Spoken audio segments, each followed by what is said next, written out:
tersangka korupsi kas daerah mantan Bupati Aceh Utara Ilyas A. Hamid ditangkap tim Kejaksaan Agung di Medan, Sumatera Utara setelah 5 bulan buron.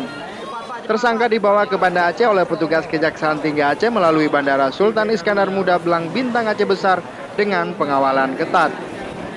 Proses pemulangan DPO kasus korupsi mantan Bupati Aceh Utara Ilyas Hamid dilakukan pada Selasa sore dengan menggunakan pesawat Garuda Indonesia. Tersangka kasus korupsi kas daerah Kabupaten Aceh Utara yang menyebabkan kerugian negara sebesar 7, miliar rupiah langsung dibawa ke kantor Kejaksaan Tinggi Aceh.